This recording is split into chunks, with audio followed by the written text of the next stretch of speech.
That evening, a Danish television studio unexpectedly became the backdrop for an intense debate. What was initially planned as a casual interview gradually evolved into a charged exchange that caught everyone off guard. Seated confidently under the bright studio lights was Anders Müller, a 61-year-old seasoned journalist with over 3 decades in the field. His graying hair enhanced his authoritative presence, and his piercing gaze seemed capable of dissecting any narrative. Opposite him sat Sophia Nielsen, a 17-year-old Muslim who had recently become a focal point in Danish media. Sophia was not just any teenager. Her decision to embrace Islam a year prior had surprised many, especially given her upbringing in a prominent atheist family. Yet she stood resolute, embodying a young woman steadfast in her faith amidst Europe's predominantly secular culture. The interview commenced with light-hearted questions about how Sophia first encountered Islam and what ignited her interest. Anders, employing his characteristic probing style, attempted to steer the conversation to portray Sophia as naive, a young girl perhaps unaware of the full implications of her choice. However, Sophia remained unflappable. Her responses were calm, thoughtful, and unwavering. "You grew up in a country that values freedom," Anders remarked, leaning back in his chair. "We live without the need for religious rules, free to choose our paths. So why would you adopt a religion that, if I may be candid, appears to restrict women's freedom?" Sophia offered a faint smile, having anticipated such a question. With a gentle yet confident tone, she replied, "I chose Islam because I sought true freedom." Anders raised his eyebrows, clearly taken aback. He had expected cliched responses like, "Because Islam is beautiful," or "It brings me peace." "Freedom," he echoed skeptically. "How does Islam offer freedom when it imposes numerous rules, especially on women?" YouTube meeting his gaze directly, Sophia asked, "Freedom from what? What does freedom truly mean? Is it acting without limits? Is it forsaking the values that give life meaning?" Anders paused, momentarily at a loss. Before he could formulate a response, Sophia continued, "I grew up in a society that dismissed religion and encouraged us to follow our desires. But the more I learned, the more I realized that living without rules isn't freedom. It's an illusion. True freedom is understanding your purpose and living meaningfully, not merely chasing every impulse." The studio's atmosphere began to shift. Even the crew, typically focused on their tasks, found themselves drawn into the unfolding dialogue. Anders attempted to redirect the discussion. "All right then, are you suggesting that Islamic rules don't feel restrictive to you? Take the hijab, for instance, or the guidelines about social interactions between men and women." Sophia smiled again. "Let me ask you this. Don't we have rules in our society as well? For example, we can't attend school unclothed. We can't enter offices dressed inappropriately. We can't break the law without facing consequences. Aren't those also rules?" "Of course," Anders replied, "but those are established to maintain order." Sophia nodded. "Exactly. And Islam's guidelines serve the same purpose. Every directive from a law isn't meant to oppress but to protect us. Just as we're prohibited from driving under the influence because it's dangerous, Islam provides guidelines to help us stay on the right path." Anders found himself struggling. He hadn't anticipated such logical, well-founded answers, but wasn't ready to concede. Anders leaned forward, his expression intent. "Let's discuss women's rights. Don't you think Islam favors men over women?" Sophia exhaled softly. "That's one of the most prevalent misconceptions I encounter. If Islam truly oppressed women, why do so many women in Europe and America choose to embrace it despite the surrounding negativity? No one forces them. They make this choice willingly." Anders fell silent, recognizing that Sophia's responses weren't rehearsed but stemmed from genuine contemplation. The debate was far from concluded, but one thing was evident. Sophia Nielsen was no ordinary young woman. That evening's live broadcast, which began like any other, captivated viewers across Denmark. The studio grew quiet, save for the soft hum of equipment and the occasional movement of a crew member. What started as a simple interview had evolved into a profound intellectual exchange. Anders, renowned for his incisive analysis and probing questions, found himself opposite a young woman who resisted easy categorization. Sophia remained composed under pressure, unswayed by superficial arguments. Taking a deep breath, Anders leaned in. He had one more question, hoping to reveal a flaw. "All right, Sophia," he began, "if Islam is as perfect as you claim, why are so many Muslim-majority countries underdeveloped? How do you explain the wars, conflicts, and injustices prevalent in the Islamic world? Doesn't this suggest that Islam hinders progress?" Sophia's gaze remained steady. She had anticipated this line of questioning, often used by skeptics to challenge religion, especially Islam. She paused, ensuring her response was thoughtful rather than reactive, aiming to provide a deeper understanding. Meeting Anders' eyes with quiet confidence, she asked, "Does crime in a country indicate that its legal system is flawed? If a doctor commits malpractice, does that render all of medical science unreliable?" Anders was taken aback by the analogy but maintained his skeptical stance. "But we're discussing Muslim countries collectively, not just isolated incidents." Sophia offered a knowing smile. "The issue you've raised isn't about Islam itself, it's about people. Many so-called Muslim countries don't genuinely implement Islamic teachings. They're often led by corrupt leaders, plagued by broken systems, or influenced by foreign powers and politics. Just as problems exist globally, we can't blame the religion for human shortcomings." Anders fell silent once more. Sophia continued, her tone steady and reflective. "Islam isn't measured by a country's dysfunction. It's a set of teachings designed to transform individuals. When you observe Muslims who truly adhere to these teachings, you'll notice discipline, strong ethics, and profound intelligence." Anders narrowed his eyes slightly, realizing that surface-level arguments wouldn't unsettle Sophia. He needed to delve deeper, to touch on something personal. "Sophia," he said, "you claim Islam brings freedom. But don't you see that by choosing Islam you've placed yourself in a discriminated minority? Doesn't that hurt? Don't you worry that you've made a significant mistake by choosing a path filled with hardship?" Sophia took a deep breath, sensing a shift in Anders. This no longer felt like a journalist attempting to corner her, but perhaps an older man, genuinely trying to understand the conviction of a courageous young woman. She smiled softly. "I understand exactly what you mean. I've faced mockery, insults, even threats. I've been labeled a traitor to my culture. Even my own family turned away from me. But Anders, haven't you noticed? Every major life choice comes with a price. For me, truth matters more than comfort." Anders observed her closely. There was an unshakable quality in her voice. No hesitation, no doubt. "Aren't you afraid, Sophia?" he asked.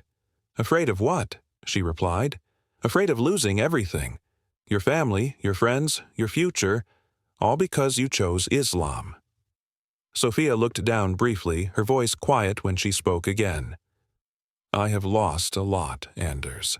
I lost the warmth of my family, the friends who once stood by me, the ease of belonging. But in return, I found something far more valuable: truth and inner peace." Anders didn't respond immediately. He hadn't anticipated this young woman to be so composed, so rooted in her beliefs. Still, he pressed on.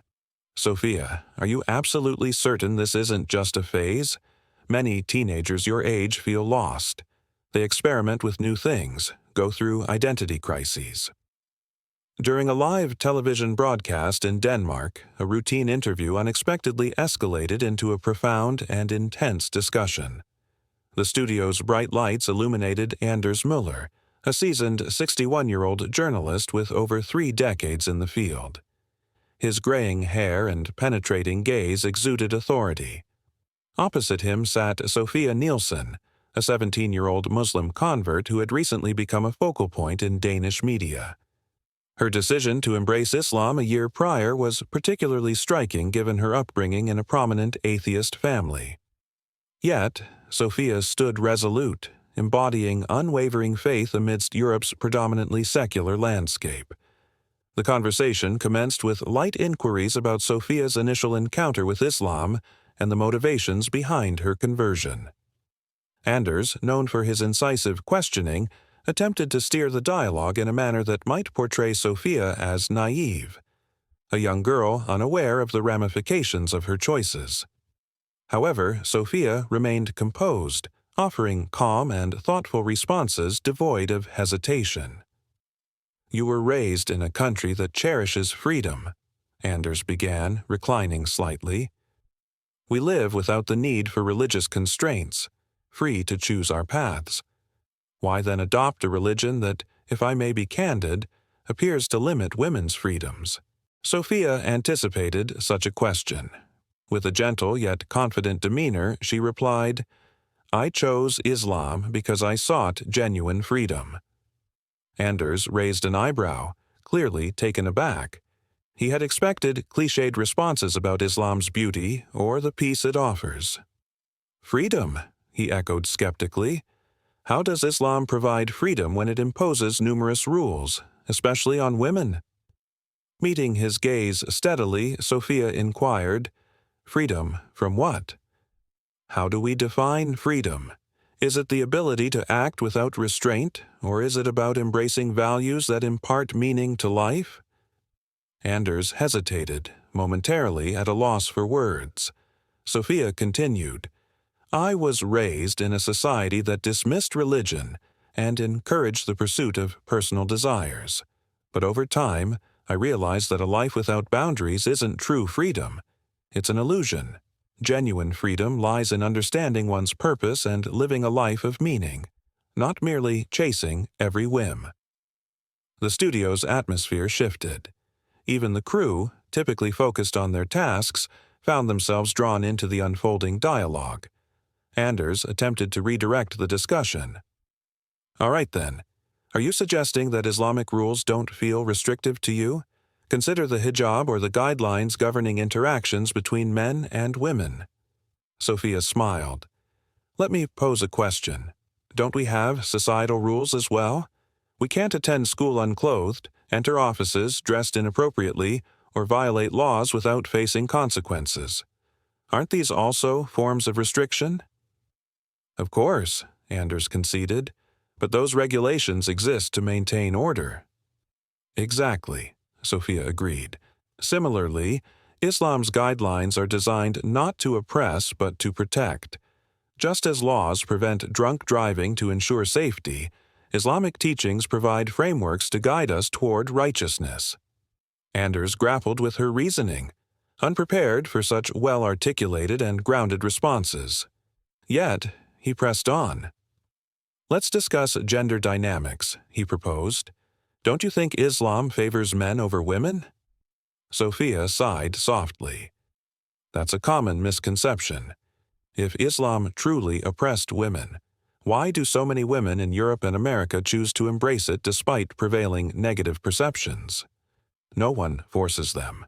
They make the choice willingly."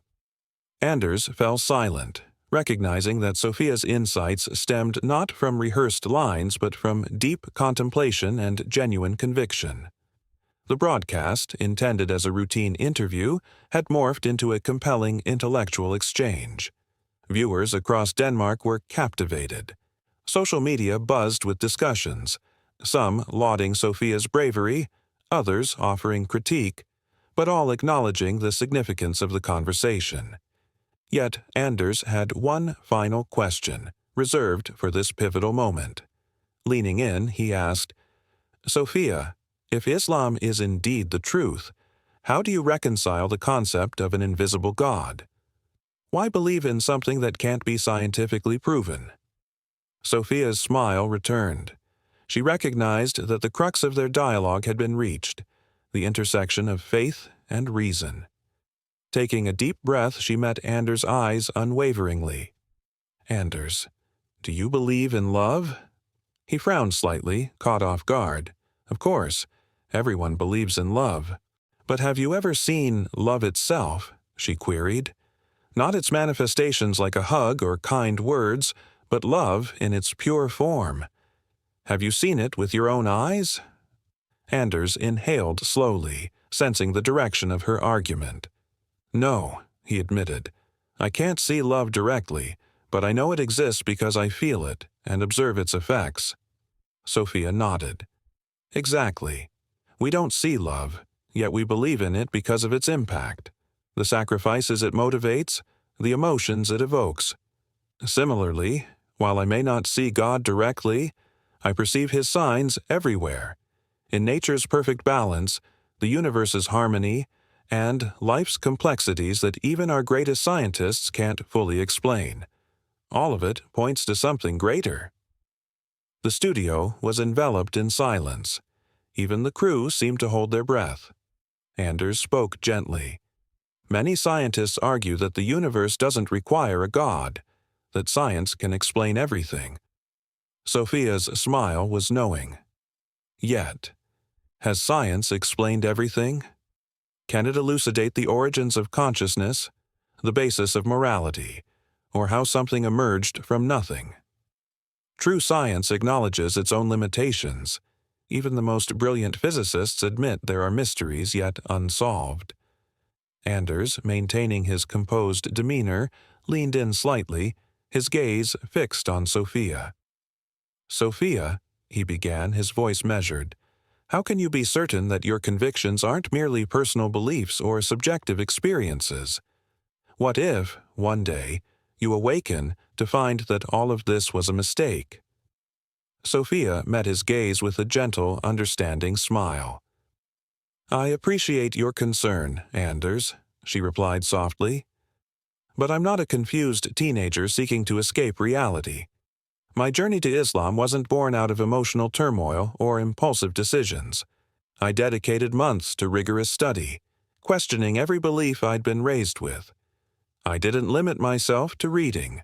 I engaged in debates with scholars, delved into history, explored scientific perspectives, and scrutinized every argument I encountered."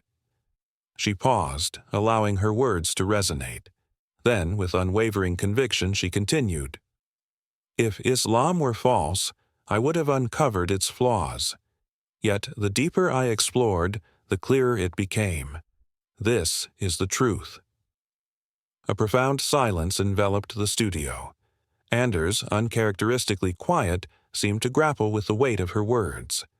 In the control room, producers exchanged glances, recognizing that this broadcast had transcended its original intent. What was meant to be a routine debate had evolved into a profound dialogue between belief and skepticism. Beyond the studio walls, social media platforms buzzed with activity. Clips from the broadcast spread rapidly, igniting discussions nationwide. Some lauded Sophia's courage and eloquence, while others offered critiques. Regardless of perspective, one fact was undeniable. Denmark was captivated by Sophia Nielsen. Yet the conversation between Anders and Sophia was far from over. Anders, known for his incisive questioning, had reserved one final inquiry, hoping it might challenge her steadfast beliefs. Leaning forward, he asked, "Sophia, if Islam is indeed the truth, how do you reconcile the concept of an invisible God? Why should we place faith in something that eludes scientific proof?" Sophia's lips curved into a slight smile, recognizing that they had arrived at the heart of their discourse, the intersection of faith and reason. Taking a deep breath, she locked eyes with Anders, her gaze steady and sincere. "Anders," she began gently, "do you believe in love?" Anders frowned slightly, caught off guard by the unexpected question. "Of course," he replied. "Everyone believes in love." Sophia's smile deepened. "But have you ever seen love itself? I'm not referring to its manifestations like a hug or kind words. I mean the essence of love. Have you ever observed it with your own eyes?" Anders took a contemplative breath, sensing the direction of her analogy. "No," he admitted. "I can't see love directly, but I know it exists because I feel it and observe its effects on people." Sophia nodded in agreement. "Exactly. We can't see love, yet we believe in it because of its profound impact, the sacrifices it inspires, the emotions it evokes, the intangible yet undeniable presence it holds in our lives." She leaned in slightly, her voice soft yet compelling. "The same applies to God. While I may not see him directly, his signs are evident everywhere, in the intricate balance of nature, the harmony of the cosmos, the complexity of life that even our most advanced scientists struggle to fully comprehend. All of these point to a higher power." The studio remained hushed, the weight of the conversation palpable. Even the crew seemed entranced, hanging on to every word exchanged between the two. Breaking the silence, Anders spoke thoughtfully. "But, Sophia, many scientists argue that the universe operates without the need for a deity. They claim that science can explain everything." Sophia's eyes sparkled with understanding. "Anders, has science truly explained everything? Can it definitively tell us where consciousness originates, why morality exists, or how something emerged from nothing?" Even the most brilliant physicists acknowledge the mysteries that remain unsolved. Embracing science means recognizing its limitations. Anders leaned back, his posture reflecting a shift from skepticism to curiosity. "So, you contend that faith in God is logical, not merely emotional?" Sophia nodded firmly. "Faith and reason are not adversaries, Anders. Islam encourages deep contemplation. The Quran repeatedly urges us to reflect, to think critically. If one seeks the truth earnestly, they must be courageous enough to question everything, even the beliefs they've long held." Anders rubbed his chin, clearly immersed in thought. Yet, for many, God is merely a comforting notion, a means to find solace in an uncertain world. Sophia's expression softened with empathy. "I understand. Many perceive God as an abstract concept rather than a tangible reality in their lives. But for those who seek him sincerely, his existence becomes more than theoretical. It becomes an experiential truth." For a moment, Anders remained silent, his journalistic facade momentarily slipping to reveal a man confronting profound questions within himself. Across Denmark, viewers sat glued to their screens, many reevaluating their own beliefs. Yet, Anders had one more question, one that had been lingering in his mind. "All right, Sophia," he began, "let's assume God exists. How do you know Islam is the correct path? Why not Christianity, Hinduism, or Buddhism?" Sophia's gentle smile returned. "That's a valid question, Anders. It's the very one I grappled with before embracing Islam." She took a deep breath, gathering her thoughts. "I explored various religions, Christianity, Hinduism, Buddhism, and even considered atheism. But only Islam provided answers that resonated logically and comprehensively." Anders raised an inquisitive eyebrow. "What do you mean by comprehensive?" "Islam doesn't solely discuss the existence of God," Sophia explained. "It elucidates our purpose, offers guidance on leading a meaningful life, and provides insights into what awaits after death. It doesn't demand blind faith. Rather, it encourages critical thinking. Moreover, the Quran is unique among holy scriptures in that it has remained unchanged since its revelation. No revisions, no multiple versions, no contradictions. That's a distinction no other scripture can claim." Anders acknowledged the historical accuracy of her statement, but hearing it articulated so passionately by a 17-year-old stirred something within him. "He wasn't she," ChatGPT said. Sophia began softly. "That's a question I once grappled with myself. If God is benevolent, why is there so much pain in the world?" She paused, then continued. "I came to understand that we often perceive suffering solely through a human lens. evaluating life's events without considering the broader perspective. We treat this world as the ultimate reality, whereas in Islam, this life is merely a test, a brief stop on a much longer journey. Anders looked at her, his eyes reflecting deep emotion.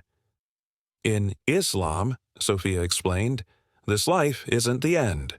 It's a proving ground. Every pain, every loss, every injustice, they're not meaningless. Justice isn't always served here, but it will be in the afterlife. This life is temporary. The next one is eternal. Anders offered a faint, thoughtful smile. So you're saying all this suffering is just a test? He leaned in closer, his voice quieter now. How do you explain that to a mother who's lost her child? How do you tell her that it's just a test? Sophia met his gaze deeply. I would never say that loss is easy. It isn't. But I believe that when God takes something from us, it's never without purpose. In Islam, every tear, every ache, every heartbreak, it's all recorded, all seen. Not a single drop of pain goes without reward. She leaned forward, her voice growing softer. Even when someone loses the person they love most, God promises them a reunion in paradise if they remain patient and faithful. Anders nodded slightly. He had spoken to many people who suffered deeply, yet held on to hope. Now, hearing Sophia speak, it was clear why. In Islam, she continued, hope is a promise. We don't always know why something happens, but we trust that God is the most just, and that even our suffering can lead to something greater. Anders didn't speak immediately. Her words had touched something in him, something he hadn't expected. He had entered the studio intending to test the young girl's faith, but now it was his own certainty that was trembling. Taking a deep breath, Anders said in a calmer, more sincere voice, Sophia, I must admit I didn't expect this conversation to go this far. But let me ask you one last thing. What makes you so sure? You speak as if you've never doubted your belief, not even once. Sophia smiled gently. Because I have doubted, Anders. I've questioned everything, but every question led me back to Islam. I found logic, I found evidence, but most importantly, I found peace. And I couldn't turn away from that. Anders nodded slowly. Something inside him had shifted, even if he couldn't fully describe it. The studio was silent. Time itself felt paused after Sophia's words. He didn't reply immediately. He simply stared at her, a 17-year-old girl with a strength of faith that even decades of experience couldn't easily shake. Finally, he spoke again. You say your belief came from searching, from asking questions. But what if someone keeps searching and never finds the answers? Sophia took a deep breath. She heard the pain beneath the words, the quiet frustration of someone who had spent a lifetime looking outward but maybe never truly looked within. Anders, she said softly, do you know why some people never find the answers? He looked at her. Because they search for what they want to hear, not for what is true. They seek confirmation, not understanding. They ask questions hoping the answers will match their desires, rather than being open to whatever the truth may be. Anders said nothing. The words hit a place he hadn't let anyone touch before. I used to be afraid too, she said, afraid that the truth might challenge what I believed. But that's the beauty of real truth. It doesn't need to be forced. It speaks for itself to a heart that truly wants to listen. Anders stared at Sophia for a long moment. Then, unexpectedly, he chuckled, not out of sarcasm, but like someone who had just realized something profound. You know, he said, I've been in this profession for more than 30 years. I've interviewed world leaders, scientists, theologians, philosophers, but I've never felt this nervous in an interview. Sophia smiled gently. Why? Anders sighed deeply. Because it feels like I wasn't just interviewing you. I was being interviewed by my own conscience. He leaned back in his chair, eyes drifting briefly to the ceiling before settling on her once more. I've always prided myself on thinking critically, on challenging other people's beliefs, but tonight I feel like I'm the one who's been challenged." He paused. "I've never truly studied Islam, not with an open heart. I've only read what the critics say, what the media says. I never asked the people who actually live it." Sophia didn't say anything. She just waited, giving him space. "I always thought of religion," he continued, "as something rigid, something full of rules that crush freedom of thought." But seeing Sophia today, Anders realized something. His discomfort with religion had never been about the faith itself. It had always been about people, those who misunderstood religion, misrepresented it, or never lived by its true values. Nodding slowly, Sophia added, "Islam isn't just a set of rules, Anders. It's a way of life. A life lived with purpose, with the awareness that we were not created without meaning." Anders looked at Sophia, this young girl with unshakable conviction, and then spoke, his voice softer than it had been all evening, almost a whisper. "Sophia, may I ask you something? Not as a journalist, just as a human being searching for answers." Sophia smiled gently. "Of course, Anders." He swallowed, gathering the courage to speak his next words. "If I wanted to know more about Islam, if I truly wanted to understand everything you've said tonight, where should I start?" Sophia's eyes lit up with warmth.